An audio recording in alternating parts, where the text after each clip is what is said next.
9, 8, 7, 6, 5, 4, 3, 2, 1, 0.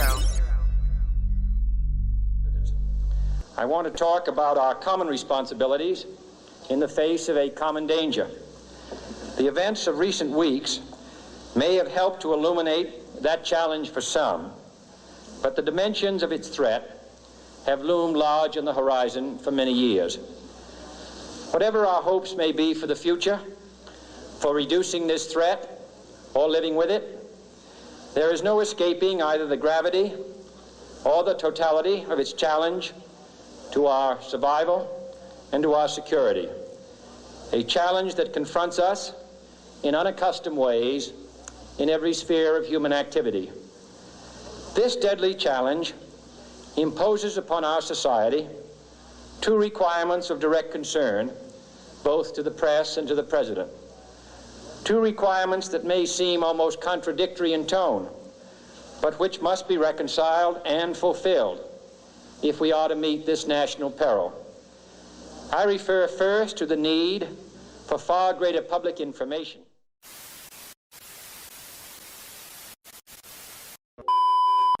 There is nothing wrong with your screen. Do not attempt to adjust the picture. We are controlling the messaging in this transmission. We will tell you the topics you may speak about. We will remove any speech we deem unfit. We will identify and protect you from all that is evil. You need only put your full trust in us. We are the government, and we are here to help.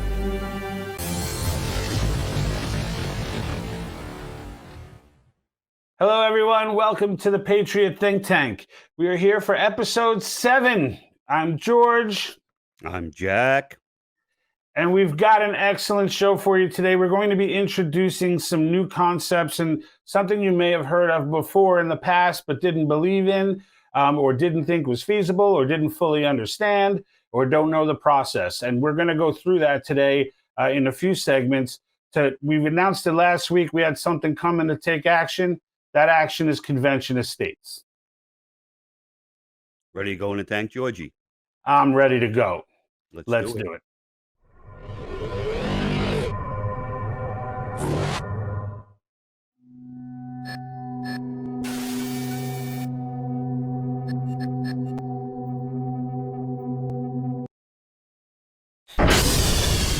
It's not widely known that our government does not operate under the Constitution as it was written. Rather, it operates under the Constitution as interpreted by the Supreme Court. Congress taxes and spends money on issues that originally belonged to the states. The question then is, what can be done to recreate government as written under the Constitution? George Mason, a Virginia delegate involved in the writing of the Constitution, had the foresight to consider that. He knew there would come a day when centralized power would grow too big, and he came up with a solution. That solution is Article 5 of our Constitution. Under Article 5, if 2/3 of our states agree to hold what is called a convention of states, they can gather to amend our Constitution, and neither Congress nor any other power can override that decision. Currently, there are 15 of the 34 states needed to agree to a convention of states that are on board. That leaves 19 states that are left that need to sign on. That's where we, the people, can help. In today's You Don't Know Jack, I'll be going into some brief but specific detail on how people can take action. George's rant will focus on debunking the argument against a convention of states and arm you for discussions you may have with others about this. For now, George and I will share some thoughts. With that said, Georgie, why don't you share your initial thoughts on this? Yeah, so we've done a lot of looking into this. We actually got onto the to the website for convention of states because Jack and I were tossing this idea around. A quick Google search led us to a website called the Convention of States, where they've been working on this for a while. They're the organizers of this. They're the ones who have gotten it to the point or have significantly helped to get it to the point that it's at right now, and really have done a great job in educating people as to what it is, why it's valid, why it is the way. And in the end, Jack and I agree. We registered on to volunteer, knowing that we're going to be supporting this anyway. I highly encourage everyone in every state. I live in California. Jack lives in California. Get in California to sign on to a convention of states, I think everyone can understand, is an uphill battle. However, it doesn't mean that we can't get 38 states on board. And that's what we need, right? So the way that it works, the way that the convention itself works, 34 states agree. It goes to convention. No help from Congress, no help from the federal, no say at all from Congress, either the House, Senate, Judiciary, Executive. Nobody gets a say. This is strictly handled by the states. So in Article 5, there's two ways to do it. Congress can propose it with a 2/3 majority in each house, or the states can propose it with two-thirds majority of the states, of the state legislatures. Now, the way it's always been done before has been the Congress option, because it's never had to be done against Congress. So the reason the other option is in there is, as Jack said, our founders understood, and the general thesis and the general belief of how this country was formed out of fear of a central government gone wild. What's happening today was well understood to be the natural occurrence of what happens to any central government, even one like ours, with all of the checks and balances designed to keep it under control. And here we are. And now this is an effective way. If anyone told you that the Congress gets involved somehow, or there's some way for the Congress to stop it, or that is absolutely false.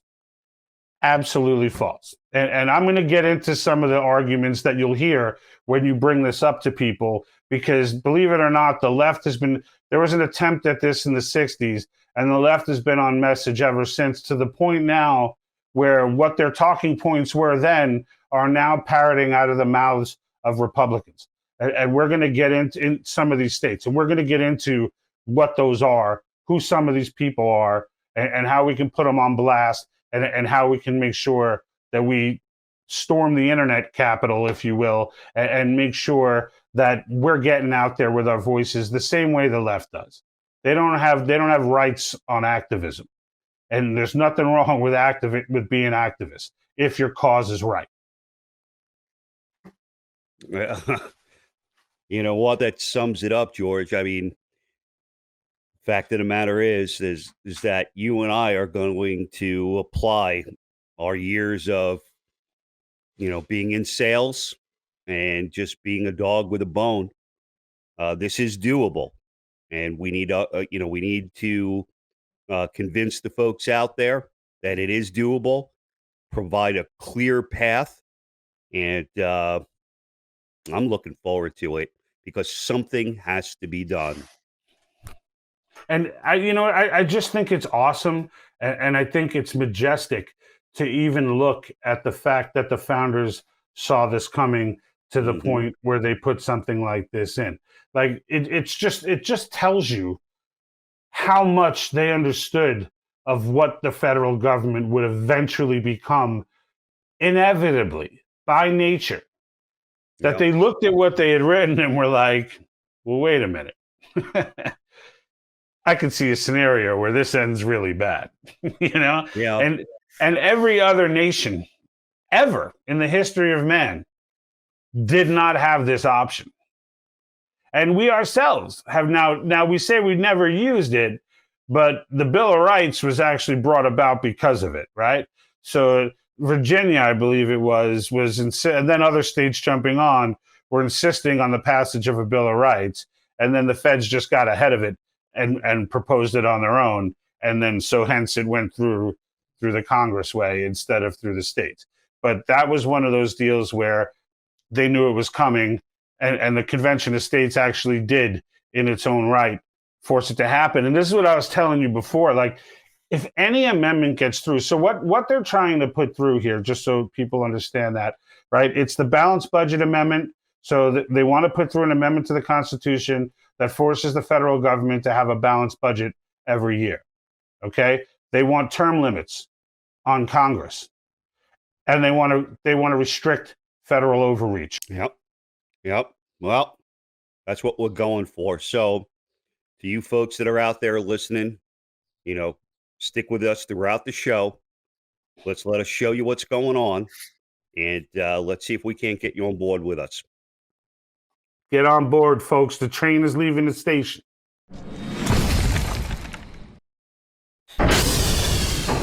So lots of talk about the coronavirus being man-made. Why is that? I went in, took a look, came up with a few reasons.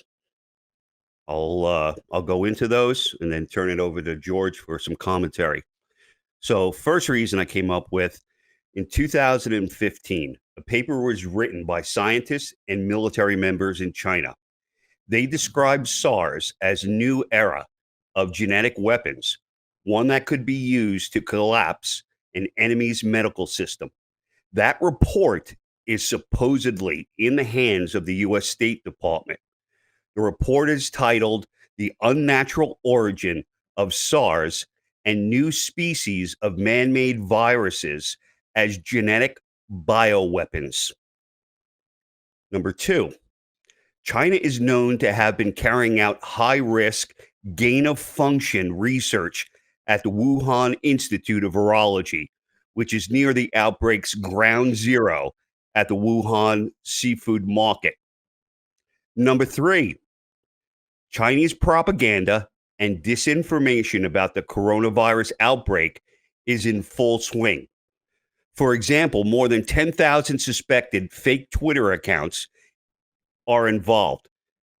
Their aim is to influence individuals. These individuals, U.S. citizens, are so heavily bombarded with propaganda that their independent thinking gets impaired and they fail to logically think. Number four, on June 10th of 2020, Dr. Francis Boyle of the United States, who drafted the Biological Weapons Act in 1989, had given a detailed statement admitting that the 2019 Wuhan coronavirus was a Chinese offensive biological warfare weapon. Number five, Dr. Li Mingyang from Hong Kong, who was a virologist and was the team lead tasked by the WHO to investigate the outbreak in China in December of 2019, ended up fleeing Hong Kong after discovering the virus was man-made and attempting to share that information. She appeared on Tucker Carlson to disclose the information. Immediately, the same message was delivered by mainstream media using what appears to be a script to debunk her. They claim that her information is not supported by most scientists in the field. Finally, after the U.S. announced it would look into the origins of the virus further, the chief editor of Global Times, a CCP mouthpiece, posted that the CCP needs to build its long-range Dongfeng 41 nuclear missile arsenal. This is his quote: "We must be prepared for a high-intensity showdown between the U.S. and China." Now, I'm going to post various links and links to articles, links to videos. I would recommend that you follow those links, do your own research. This is some serious stuff, George. Yeah, China is, we've said it in previous shows, they are the Nazi Germany of our day. And for the first time in a long time, invoking Nazis is not inaccurate. They're doing things on a domestic level that are mimicking what was done in Nazi Germany. And you say, oh, well, they don't have concentration camps. Actually, they do. Actually, they do. And it may not be Jews that they're filling them with, but they're filling them with Christians and Uyghurs and anyone else who is not in line with the messaging. And while I guess Stalin might be more comparative to them, but it's not like Stalin's less creepy than Hitler. I mean, you can pick which one of your historical tyrants you want to consider them to be, but in the end, they're evil. They're pure evil. Epoch Times, while the pandemic I was about a month and a half into the pandemic. I've not been able to find this again. I watched, it was a 2-hour documentary, hour and a half documentary that they did. If people don't know who the Epoch Times are, there is no organization that will give you better information on Chinese news, on news about, I don't mean Chinese news like any Chinese people. I mean the CCP. There's no one that will give you better news than the Epoch Times. They have, and they were started in China. They fled China because of for obvious reasons. You cannot have free media in China. They moved to New York City. They've been operating there, continually reporting on China. They have an office in China. That office is consistently getting bombed and ransacked and destroyed with their equipment broken. All of this happens on a regular basis because China is fully aware of what this press organization means to their propaganda machine. And they came out with an incredibly detailed story about how this was all lab made, how there were actually published journals that were out in regular international publication journals about the fact that they were designing this, they were taking the regular coronavirus from bats and actually utilizing it, trying to weaponize it and make it so that it could work in humans, that it could live and thrive in humans. And there's research that's posted about this. And they have it all. And I guarantee you, if I go, I subscribed to them just so I could go back and get it. But I don't see, all I saw was a YouTube link that no longer, YouTube was all over that. I guess it was out for maybe a year, maybe a few months, a month or two. And then once it started getting popular, poof, it was gone. But if anybody sees that, if anybody sees it around, or if it's back up on YouTube or whatever the situation may be, someone else put it on YouTube, something, please let me know, because it's something that I want to rip and keep.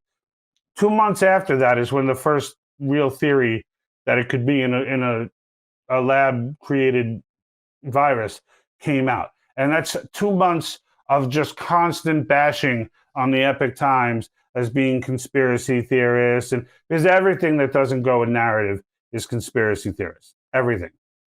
No one stops to just take something on its merits and try and prove it wrong or try and prove it right. They don't go through the trouble. They all say, oh, mainstream, everybody agrees mainstream media is full of shit, but nobody goes and validates any other media. So then they just go through life not believing anything. So even when someone does go out to do the work, it does put together something breaking that is a true historical story, I mean, it's like it just falls on deaf ears. Yeah, Because now that this is coming out and the U.S. is announcing it, Facebook has said they're not going to be blocking anything related to any accusations about it being a man-made virus. But this tells you what's wrong with Facebook in the first place. Absolutely. It's being because controlled. This is something that could have come to light a long time ago, but they were stopping people from getting the word out. Because people are going around saying it's conspiracy, it's conspiracy. Everything's a damn conspiracy.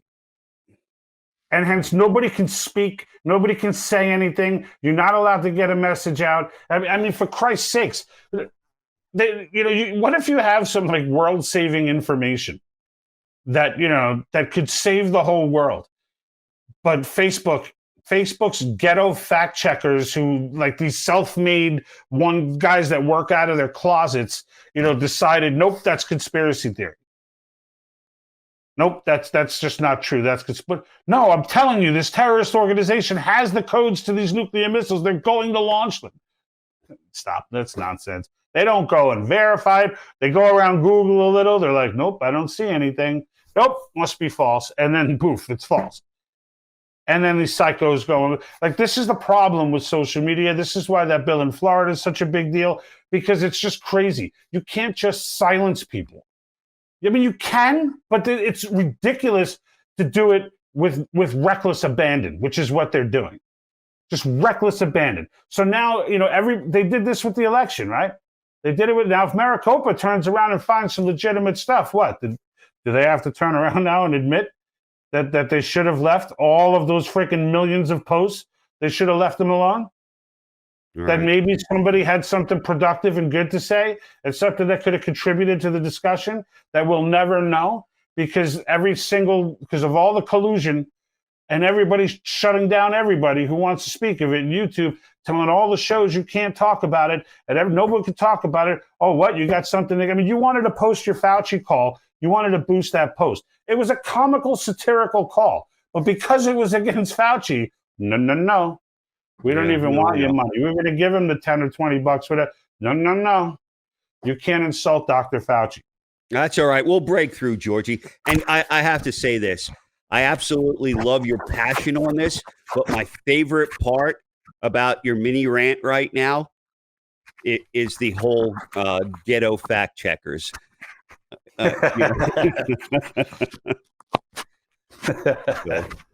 Yeah, these freaking fact checkers, man. I can't take it with them, man. Checkers. Hey, George. Yeah. I'm going to open up the video chat line. We're going to take a call now. How's that sound? Nice. People have been waiting on hold for a while, huh? Yeah, they sure have. Let's see who we got. Oh, hello there, Nancy. Welcome to our show. My pleasure to be here. Well, let's jump right in then. I heard folks are getting frustrated with Joe because he wanders around in the rose garden every morning until his handlers bring him in. He comes in with doggy do on his shoes, and everybody who works with him has that on their shoes too. Oh, jeez. Is that why I heard you cursed him out? I called him those names. I was being gentle. Well, I also heard you were upset with him after his night on the town partying with Kamala. What the president did was totally outrageous. Totally outrageous. If it was unwitting, that would be pathetic and dangerous. If it was intentional, that would even be, I don't know what's worse. Well, not only do you sound upset, but you certainly sound concerned. He's our president, and I would rather he not be taking something that has not been approved by the scientists, especially in his age group. Well, true that.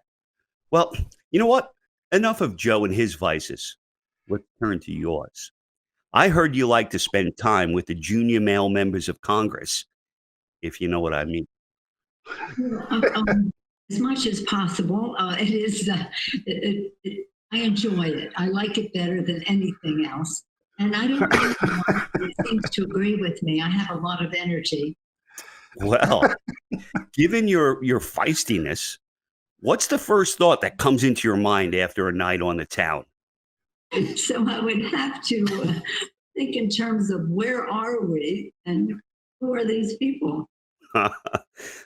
On that subject, lots of folks, myself included, don't believe you're going to consummate your relationship with Joe the way that you did with Bush and Obama, simply because of his age. With all due respect, and we've known each other a long time, you really don't know what you're talking about. Well, I mean, it's June already. I'm not a timetable person.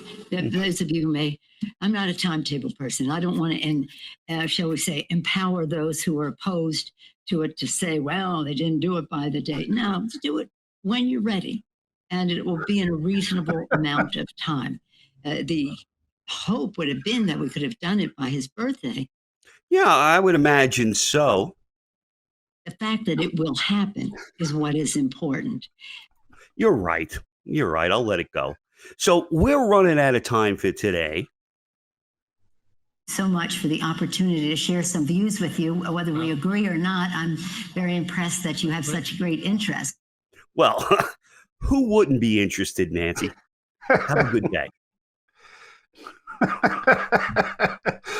Jack, man, you hang out in some crazy circles, man. You hang out in some crazy circles, but that's awesome for the show. It gets us great access. It I don't does. even think I don't think she opened up that way to Barbara Walters. It might get us access to a federal pen. So let's chat a minute about UFOs, mainly because I know you want to, George. Favorite. Yeah, just so our listeners know, you and I have we've tried this a couple of times, but it just never made the cut. We kind of went off into all kinds of rabbit holes. Let me open it up and see if we could do a little bit better. So, due to a federal mandate, there is a report that will be issued by the Director of National Intelligence to Congress and we the people in just a matter of days, actually. The mandate for the report was tucked into the $2.3 trillion COVID relief bill signed in December by former President Donald Trump under the Intelligence Authorization Act.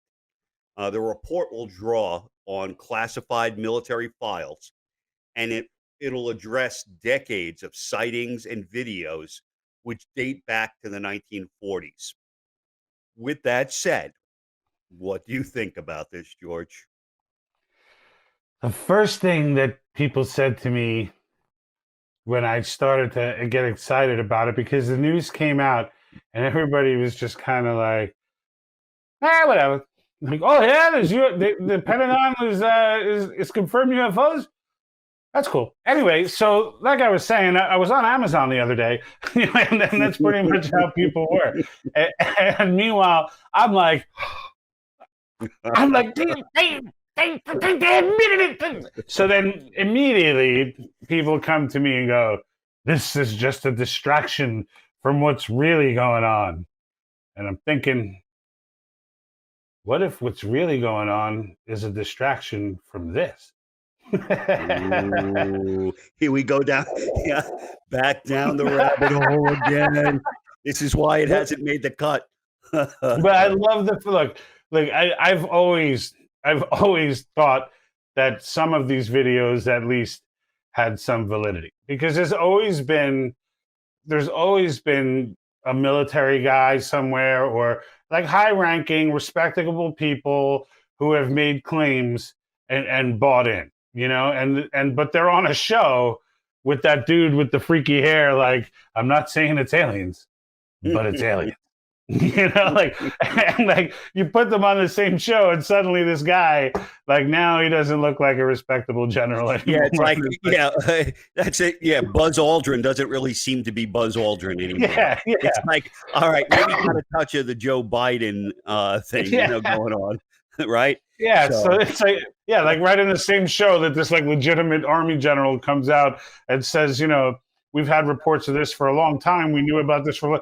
Then the next scene cuts to like the dude like, Biden is a lizard person, and he's right. Just watch his eyes. He only has one eyelid that goes up, right?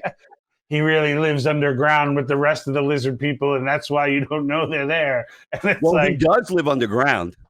Yeah, well, that's right. But I think these people are suggesting deeper than his basement, though. Right. I think they're suggesting like underneath, But anyway, so there have always been these fairly legitimate people who there's no other reason to think are crazy that are coming out, And the way that they always explain those people was, this could be, they'd start using, psychological, like temporary situations where people think they see what they don't see and whatever. But like in my head, I'm like, nah, this guy's got his shit together. I'm pretty sure he saw something. I don't know what the hell it was, but I don't think they do either. And now the Pentagon has come out and said, yeah, they're out there and we have no idea. We got no idea. Now what gets me going is, if you don't know, folks, there's a 60-minute piece that was done on this that kind of broke this whole thing open. And then everybody else's reporting kind of followed the 60-minute piece. And they were interviewing people who were in charge of these programs. And some of these pilots, because now they can speak, some of these pilots were coming out saying stuff like, so the interviewer says, well, so you've been seeing these things fairly regularly? He's like, over the last 2 years, we've been seeing them literally every day. And he's like, what? He's been seeing them he's like, yeah, every day. He's like, there's no day that I went out there and didn't see one. He's like, they're there regularly now, to the point where, like the Pentagon's looking at it as a defense threat. We don't know if it's, I mean, the laws of physics that these things defy, to me, China can't even get its basic military act together. I don't care what their propaganda videos say.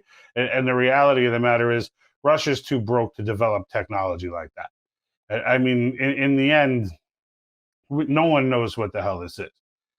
Now, on the upside, if it is aliens, I think it was Reagan who made this comment once, like, what if aliens came down from, I think it'll take aliens to come down from outer space for everybody to finally start looking at each other as one race, right? So, and because that's kind of the nature of humanity, right? If we got another legitimately different race from all of us, right? Like, it's like, all right, well, now we look at race and say, okay, black, white, Latino, right? But now we've got like human and like three-legged android, like, so now, like, give us somewhere else to point our hate, and we'll all unify and point our hate there.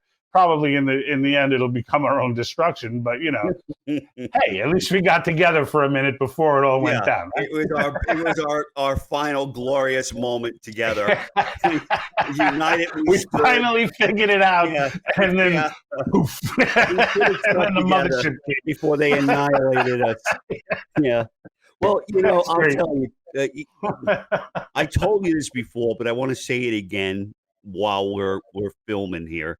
Is that I saw a UFO in the 1970s along with like 20 other people. We were on a ball field in Brentwood, Long Island, and we look up, and there in the sky is a little white dot, and it goes from one end of the sky to the other end of the sky in a flash. A few weeks ago, I would have called you crazy. I know you would have, but I've always remembered this. It went from one end of the sky to the other end of the sky, back again, did a kind of a circle, and then just took off and disappeared from view. Nothing moves that fast, And that's what they were saying. They were saying, like, and this is what I'm intrigued by, like, so we always see these fuzzy videos, and that's what they released on the 60 Minutes piece, where these like fuzzy videos. Cut that out.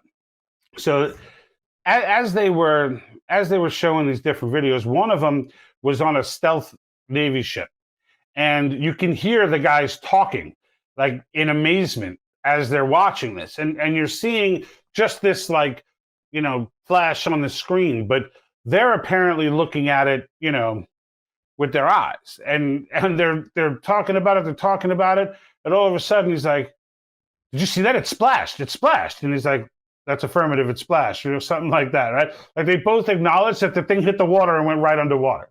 Right.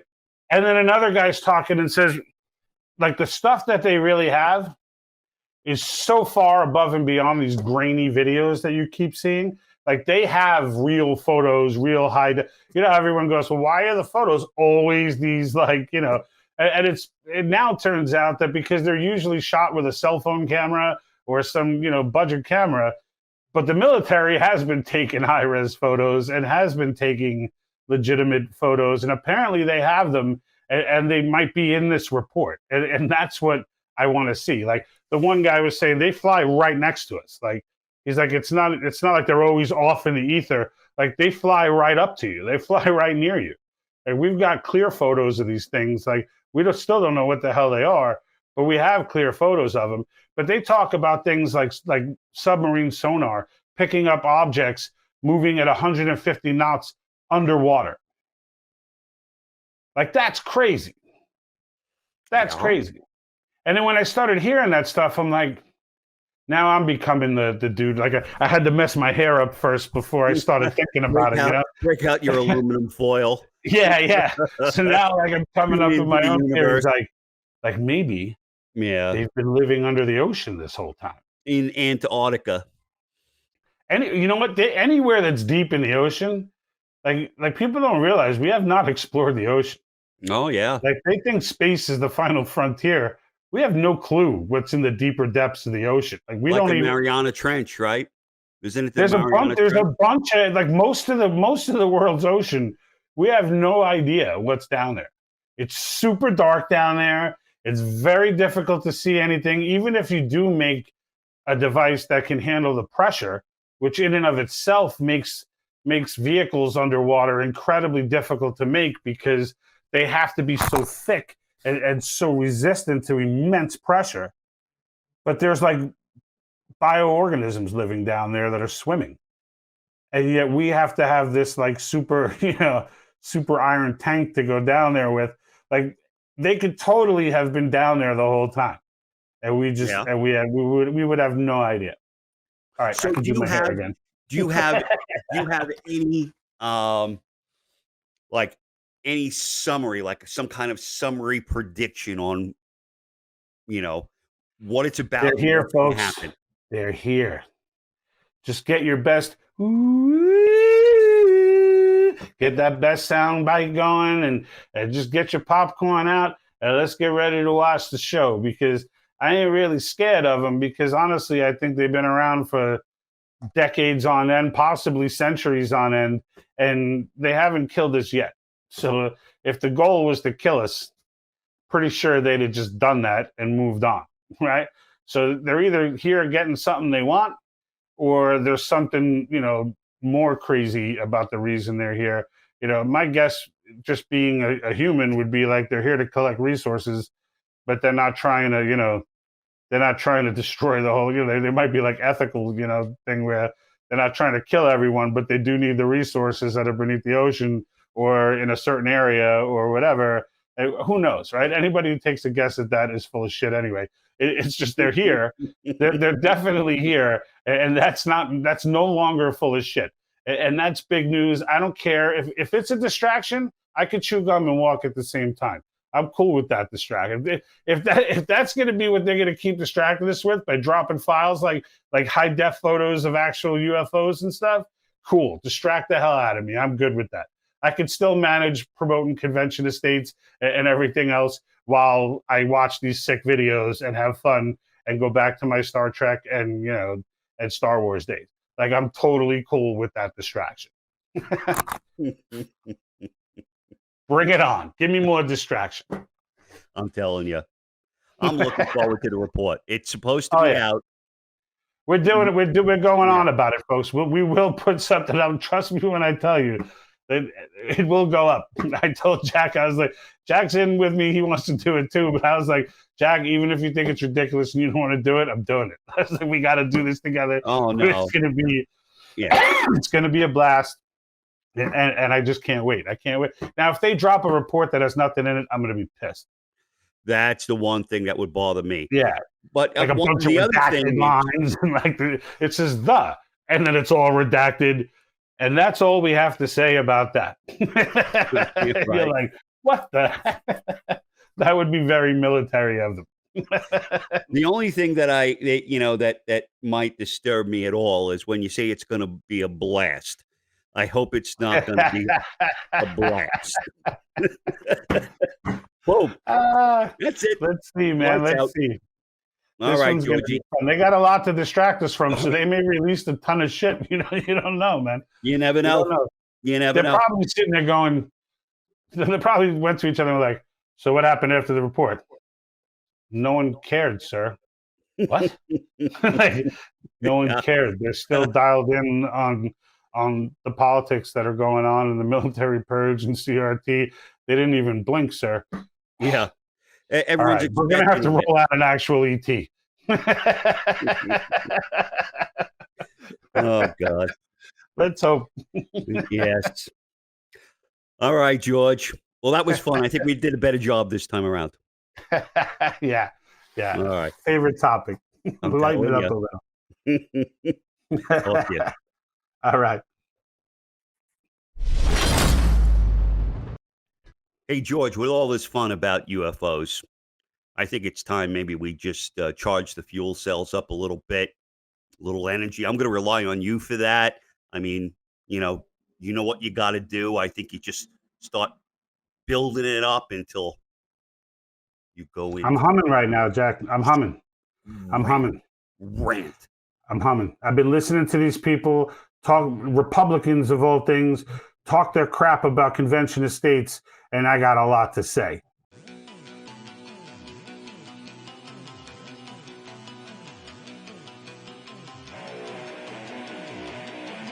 Doesn't anyone notice this? I feel like I'm taking crazy pills. I don't want you to ride. I don't want you to write to your congressman because I wouldn't know what to tell you to write. I don't know what to do about the depression and the inflation and the Russians and the crime in the street. All I know is that first, you've got to get mad. Has the whole world gone crazy? Am I the only one around here who gives a shit about the rule? You have the luxury of not knowing what I know. I want you to get up now. I want all of you to get up out of your chairs. I want you to get up right now and go to the window, open it, and stick your head out and yell, I'm as mad as hell, and I'm not gonna take this anymore!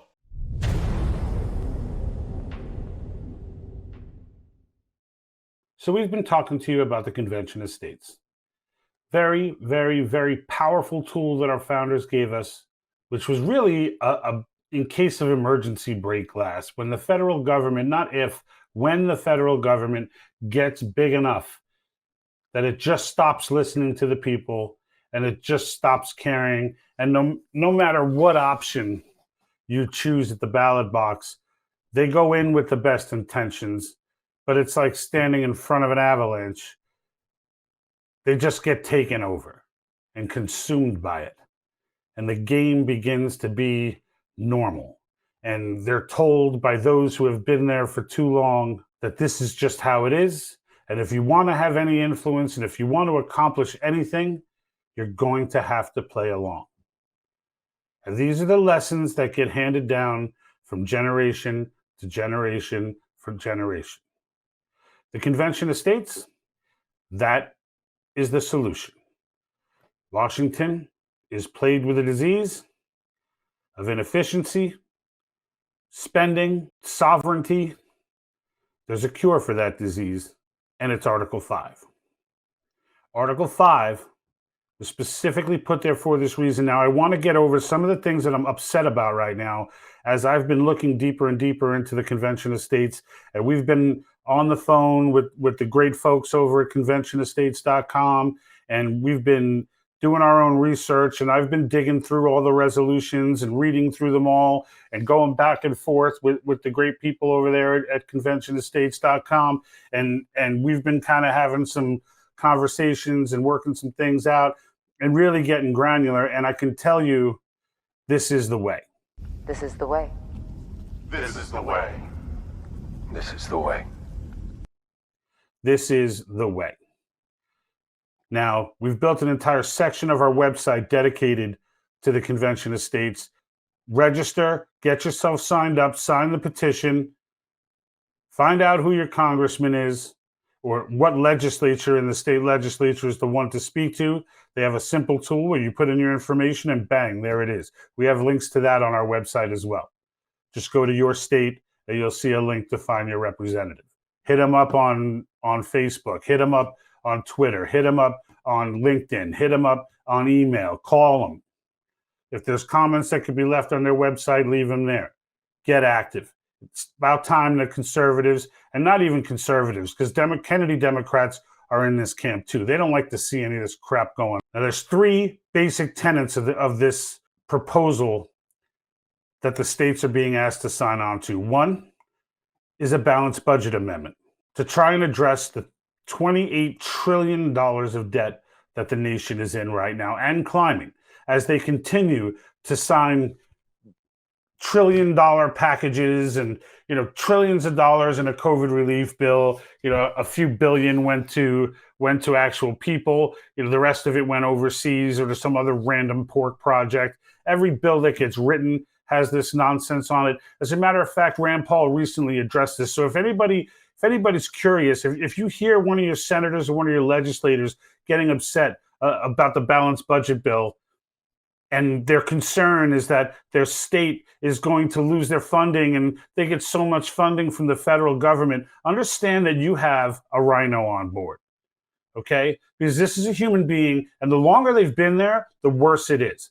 Because that just means that you live in a state that's been terribly mismanaged for decades on end, to the point where it's absolutely dependent on the federal government, and that no severe changes are going to come until it's forced off the tit of the government. And the reality of the matter is that might hurt a little bit at first. But what you'll see is they'll start to make the changes that were long overdue. States should be able to operate independently. That was the whole point of this thing. No money that's in your state budget that is coming from the feds comes without strings. None of it. Not a penny. Every single penny is tied to the feds making you do something, making your state do something, making you conform in some way. The Civic Secures Democracy Act, they have no power over local education. How do you think that they're doing it? They're doing it by denying grant money, by taking the states that have enslaved themselves to the federal grants and federal budget and the federal purse, and they're making them do whatever they want. So how does our federal government spend money? How do they do it? Like, is it going, you hear the real ignorant, right? But we need roads. We need a military. And they go on, list off all the basic crap that none of your money is getting spent on. You want to know where your money's getting spent? Over $1 trillion a year? Here are some examples. We actually borrow more in a month than we used to borrow in a year. In March of this year, we borrowed $660 billion in 1 month. $28 trillion in debt. Whose fault is it? Republicans, Democrats? The answer is yes. Yes on both fronts. So what we end up with is a $28 trillion debt. If you want to study cocaine and you want to study Japanese quail using cocaine and you want to know if they're more sexually promiscuous, they're being voted on by people who are selected by the people doing the studies. $500,000 spent studying Panamanian frogs. They want to know whether or not the mating call of the country frogs in Panama is different than the mating calls of the city frogs.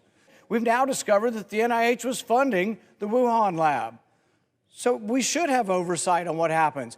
But after 50 years of abuse at the National Science Foundation, we're still studying, will people eat ants to combat climate change? If someone in the buffet line, when you're going through the buffet or Luby's cafeteria, and someone in front of you sneezes on the food, are you more or less likely to eat the food? $2 million. And hearing Neil Armstrong say, one small step for man, one giant leap for mankind, or did he say, one small step for a man? The National Science Foundation got $700,000 of autism money to study one word, the preposition a. And you know what their conclusion was in the end?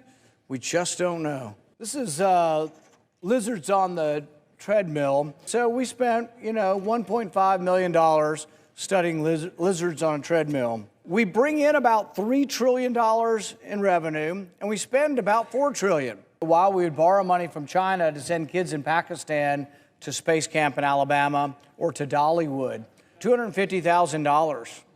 We also spent over $1 million in Afghanistan doing an anti-drug program, $90 million on a hotel in Kabul. The hotel was never built. They need another $250,000 to destroy the what's left of the hotel. The list goes on and on and on. The frustration of the American people is, why does it never change? Why does it never change? Why does it never change? That's what people have thrown their hands up. I've heard people talk to me, and these are conservative-minded people. These are constitutional thinkers, and not like great constitutional thinkers, but lovers of the Constitution. These are people who are beholden to the Constitution, who believe that it's the great document that it is. And they look at convention of states, or even better yet, they look at the federal government in general and just throw up their hands. And they just say, you know what? We've let this get so out of control that there's just no stopping it now. This machine is too big. The monster is too great. The monster is not too great. The states can absolutely begin to impose. That's right, not suggest, not refer, not request, impose things on the federal government.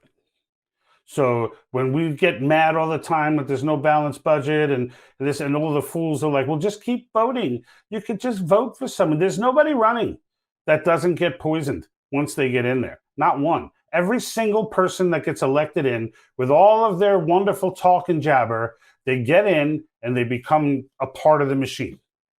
Well, that's over now. Convention of States puts an end to that. So the other piece that's wanted is the overreach. So they're trying to focus on government overreach, federal overreach.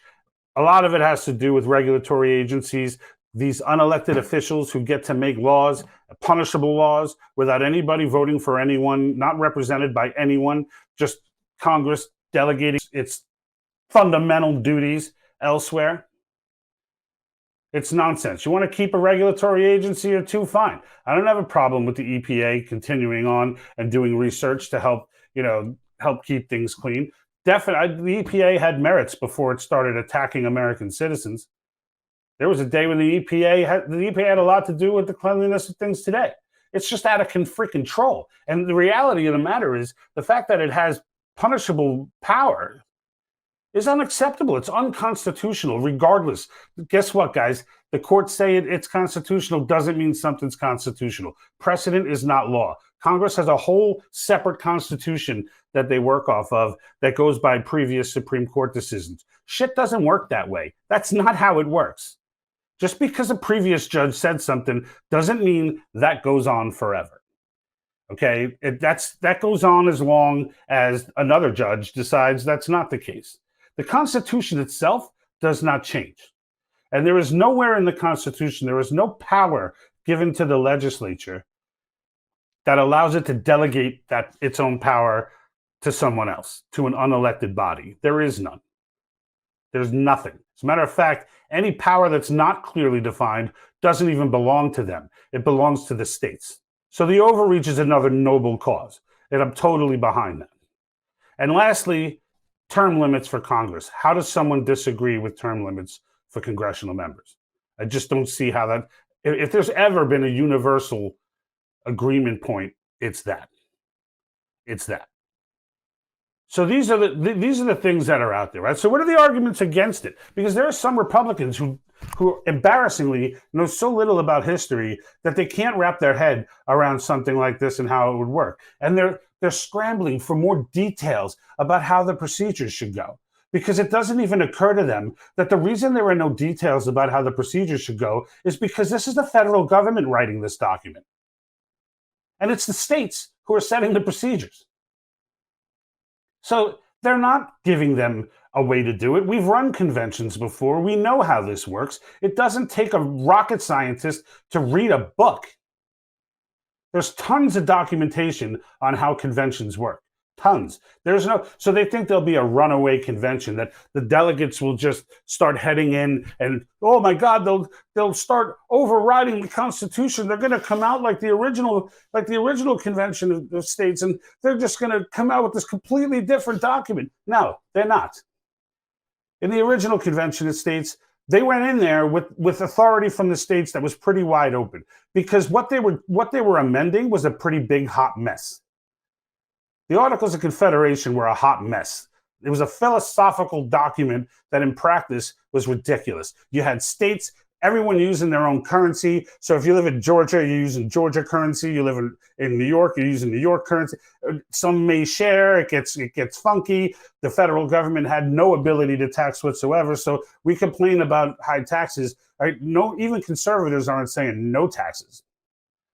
Nobody's arguing no taxes, no income taxes maybe, but not no revenue to the federal government. Nobody's making that argument, because everybody with common sense understands they need to fund the military. There are duties of the central government. Okay, Articles of Confederation did not fund that government. So they were basically panhandling the states for money to keep things going.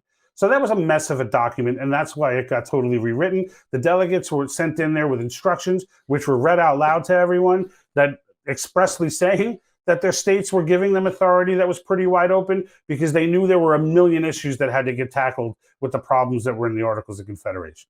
That is not the case now. We've got 200 plus years of history of a document that has been very carefully amended, and the process is not easy. So it needs to be a big deal to be able to amend the Constitution. It is not an easy process. There needs to be immense consensus for anything to get done. So the idea that, and every single one, by the way, every single one of the resolutions, and yes, I have read all of them, the ones that have been passed already and the ones that are pending on legislation right now. And every single one of them has clear stipulation in it that will tell what the delegate is allowed to speak about and what they're not. And not one of the documents goes beyond those three issues. Some of the documents are actually a little concerning because they specifically said you can't do some. Mississippi came in, they gave the first two, but then the last one for term limits, they expressly said our delegate does not have authority from the state of Mississippi to have any conversation about term limits. North Carolina, from what I saw, is only talking about term limits and leaving out the other two. But most of the ones that are passed already have listed all three. And it boggles me why you wouldn't pick why you would leave one of those three out. To me, they're common sense. My Democrat friends, not my leftist psycho friends, my Democrat friends are in agreement with those principles as well. So why would you not want your Democratic state in on the Convention of States to have their say instead of having to just sit back and ratify it at the end? How about getting them in there? How about getting them in there to have the conversation? Because it's likely that conversation is going to take place. Okay? So another argument against it that's equally as crazy, and we'll give you an example from North Carolina about just how this comes out to be articulated and what it sounds like when you say it out loud, is why don't we just work with the current documents that we have now? I don't see why we need to amend the Constitution. Why can't we work within the system we have now? Now, let's just think about that for a second. We are working within the system we have now. Article 5 is in the Constitution. We are taking a constitutional approach to this. We are taking a legal approach to this. We are using lawful methods to accomplish our goals. That's exactly how it should be done. But let's hear how it sounds out loud as someone in North Carolina decided to voice his confusion, I guess. And I think the reaction in the room probably cleared it up for him.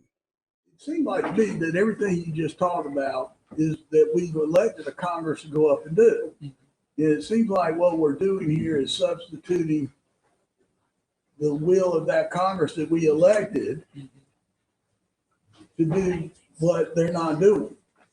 And I've kind of got a hard time with that. I'm struggling with it. Help me with that. Why can't we get our Congress to do what it's supposed to do? Is that a rhetorical question?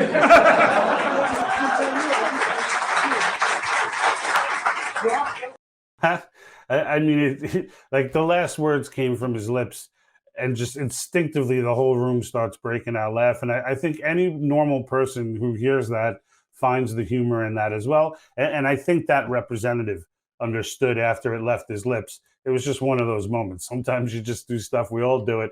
You say something. You're trying to play a devil's advocate on an issue, and you ask a question that's just ridiculous, right? And why can't we get Congress to do what they're supposed to do? Just that's where we are. That's where we are. That when someone asks, why can't we get Congress to do what they're supposed to do, a room full of delegates or a room full of representatives just laugh.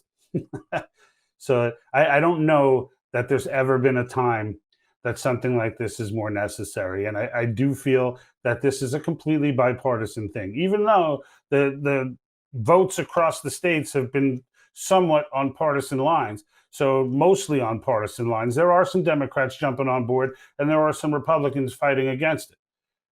We should identify the Republicans fighting against it, that's for sure. And we should really identify the Democrats fighting against it as well. The states need to take their power back. If you're not aware of how this country was designed to be set up, I'm not even saying this is an insult. You need to go and you need to educate yourself on it. And there's good places to do that. All right. Convention of States website is an excellent place to do that. You register. I went on and I was kind of, when they were explaining to me, like, there's a course you got to take, I was like, oh, Jesus, work. But you know what? It's just some videos that you watch, and honestly, the videos are very enlightening. They really are enlightening, and they're from historians. It's not like someone's on there yelling Trump, Trump, Trump. Like they're just giving you basic civics and basic history that unfortunately has been void from classrooms for a very long time. A very long time.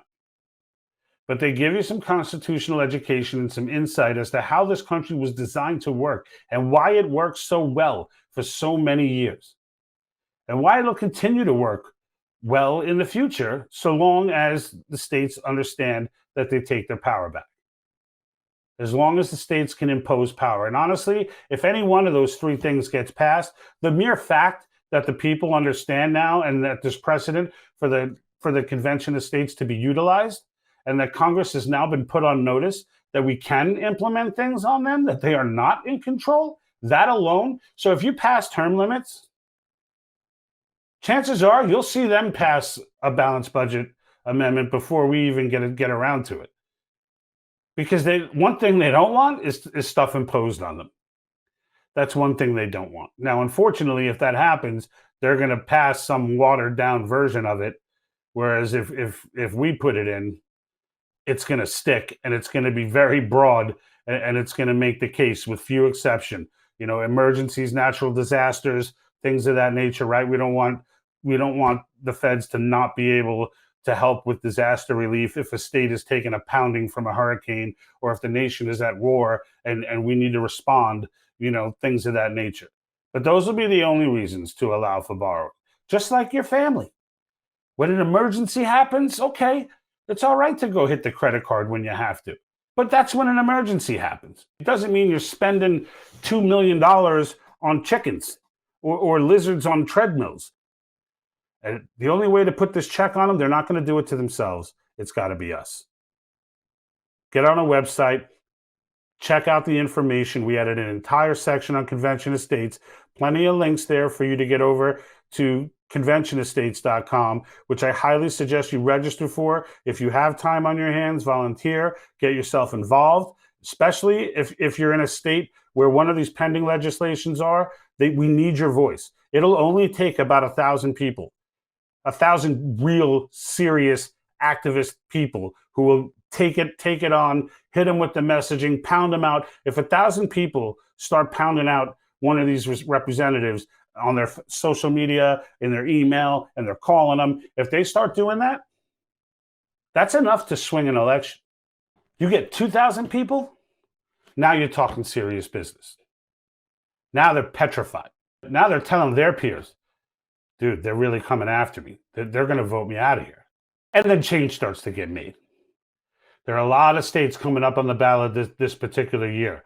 A lot of states that are bringing this issue to their House floors, to their Senate floors, looking at these resolutions and trying to move forward with them. If you have representatives that you can reach out to, get on the website, find out who they are. It'll take you to conventionofstates.com. They've got an excellent lookup tool there. Go there, find out who the rep is that you got to reach out to, and get on it. Get on it. Rant over. And like that, he's gone. Damn, George, I love that. I'm really excited about this, though. I mean, look, here's an opportunity to do something, and we just got to make it happen. We got to, we just got to. The reason why these rhino dirtbags are not taking action and not, going in the right direction with this is simply because the people don't know. They don't know what? They don't know jack.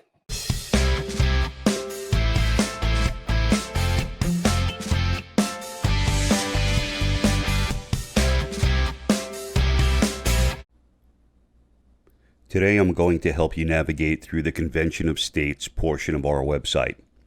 We'll start out by entering the tank. The Convention of States photo leads to a dedicated page. We'll click it. The first section is brief but informative. It's a video explanation of Article 5 of our Constitution. It's a great place to send friends and family and help us to spread the word. The second section provides a link for you to petition your local government expressing your desire for them to be on board. Let's click the link. As you can see here, you can populate this document. You can also download a pocket guide to Article 5. All right, let's close this window. The third section contains the states that have already agreed to a convention of states. When we click on it, we find those states with links to the full text of the resolution signed. All right, let's go back. Now we find that our next section takes us to states that have a pending resolution. Clicking that link identifies those states, and selecting a state provides information and actions specific to that state. All right, let's head back to the tank. Set up in a similar manner to the section I just showed you are sections 5 and 6.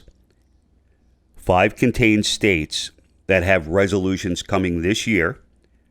6, identified by a little birdie, are the states that have yet to address Article 5. Both states link to information and actions specific to the circumstance. Last but not least, at the bottom of the page is our contact form. Please use this to ask questions or provide feedback. All right, that ends the tutorial. So the next time you explain to someone that you're going to tell Congress what to do for a change and they disagree, remember Article 5 and recognize they don't know jack. That's the fact, Jack! That's a fact, Jack! So you can see, folks, Jack just broke it down for you. That's how you get involved. You go to that website. You go to conventionofstates.com. We've both been on there. We both volunteered. We're both engaged. There are excellent videos in there that you can learn what the debate arguments are, some of which you see they also are attacking those arguments that I was making. And it'll really arm yourself with the information. Because the most important thing is that you utilize these tools to go after these people. And don't just let them know that you want to do it, you're really pro convention of states. They need to know that your vote is tied to it. They need to know that your vote is tied to it. It may take, in some of these states, it may take as little as 1,000 of you that are truly organized and truly energetic and truly passionate about how you're going to handle this and how you're going to go after these people to take them out of the Senate seats, the state legislatures, etc. You know, whatever's necessary. Whatever's necessary. It's time we start organizing too. You know, just because evil can organize doesn't mean the righteous can't. And the fact of the matter is, Republicans have historically been terrible at it. Well, those days need to start ending. And we need to start getting it together. And the good people over at Convention of States, they've been doing this for a while. It's me and Jack who are late to the board, but we're here now. And we're here to keep this going and to keep lighting this flame whenever it starts to dim. So on our website, I've listed out all the states that are still that have passed one piece of legislation and not the other. When you go to, or I've gone through one phase but not the next. When you go to the conventionofstates.com, they have an interactive map there. We'll give you a link to that as well, where you can go ahead and see visually who's in, who's out, or who's in, who's not in yet. Nobody's out. Who's in, who's not in yet, and who's halfway in. And if you live in a state where they're halfway in, we're going to list off for you, especially if you're from South Dakota.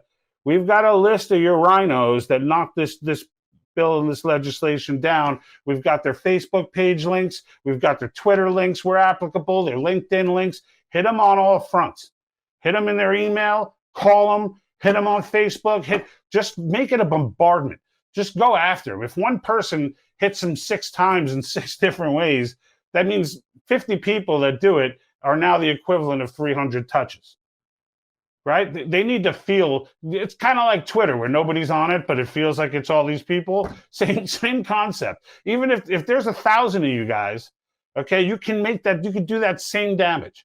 you could do that same damage, right? Get on there, organize, get involved in your state, find out who's in control in your state from the convention website. They have state captains that'll be in there that can help you out. You'll get a phone call. They'll talk to you. It could be as simple as just helping online. Just go hit some social media pages up, things like that. So, but get engaged and educate yourself and be ready for the response and be ready how to rebut it, because the leftist response is being regurgitated by rhinos now. So we need to be able to knock that out before they even finish the sentence. And now, don't forget, subscribe, hit the bell, go to Facebook. We're on MeWe now too. So if you're on MeWe, check MeWe out as well. We're on there. We're trying to get everything moved over there, just because Facebook's been impossible to deal with. But definitely help us with the YouTube channel. We need some love. Get us to 100 subscribers. That's our first soft target. We definitely appreciate that.